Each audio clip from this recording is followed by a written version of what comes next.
And Juneteenth is the national holiday commemorating the end of slavery in the United States. This weekend, plenty of Juneteenth celebrations are being held around our viewing area.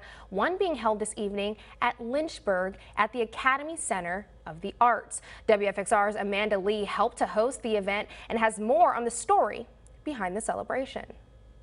Celebration rises, not blind to the suffering, not blind to the sorrow. Many are just recently becoming aware of Juneteenth. President Biden signing a bill just last year making it a federal holiday. It recognizes the day federal troops showed up to Galveston, Texas in 1865 to inform the enslaved that they were free. Juneteenth is about family and culture, and it's about history.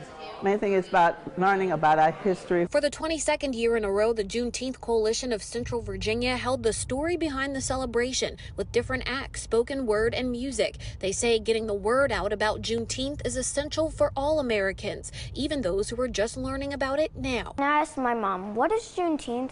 And she told me even though President Lincoln had signed the Proclamation of Emancipation, September 22nd, 1862, freeing all enslaved people, Texas didn't receive word until June 19, 1865, when soldiers came into Galveston, Texas. Joshua Clemens, at 9 years old, says his mother made sure he was aware of the holiday, informing him about African American history. So with that information, he wrote a book. My book is about an enslaved man named Clemens Van Foyer. He always dreams of escaping to freedom with his family, but until he could escape to freedom, he would enjoy the freedom he created on the plantation. It's called Clemens Van Foyer's Freedom, and it tells the story of a boy who goes to his mother to learn about his ancestry. She walks him through the definition of slavery and what it means to be free. Juneteenth is important to me because it's when my ancestors were freed, and if my ancestors weren't freed, then I wouldn't be free. Joshua presented his book along with many other acts and performances, all expressing the importance of sharing the story behind Juneteenth. We need to talk. We need to share. We need, if you don't know, then ask. Reporting in Lynchburg, Amanda Lee, WFXR News. And the Juneteenth Coalition of Central Virginia says they plan to hold their next Juneteenth event on June 17th of next year. In the meantime, they encourage all Americans to learn the history behind the celebration.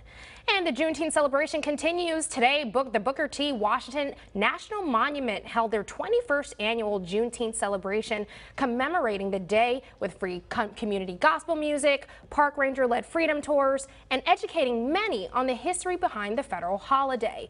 The celebration took a 2-year hiatus due to COVID-19 and CDC regulations. One person says she came all the way from Gastonia, North Carolina, just to celebrate. I think it's important because we can learn about our past culture and everything about people around us, and we get to have more social interactions with those around us too. We want people to come out and learn about Booker T. And the Emancipation Proclamation started in 1863, but in 1865, Juneteenth, June 19th, but it started here. Booker T. Washington was a slave here, and he was freed here. And this is where the emancipation started. Juneteenth ended in Texas. Mitchell says it's important to educate young children about African American history. And yet another Juneteenth celebration kicked off in Roanoke. Community members got together at Eureka Park to celebrating the federal holiday. Hundreds of people enjoyed great music, food, and games, and they also got the chance to buy merchandise from dozens of small businesses. Several community organizations also set up tents at the festival, informing citizens of available resources. This year's Juneteenth event was put on by the Roanoke Cultural Collective and sponsored by the City of Roanoke, the Berglund Center, Goodwill, the alumni chapter of Kappa Alpha Psi Fraternity, and Small Steps Learning Academy.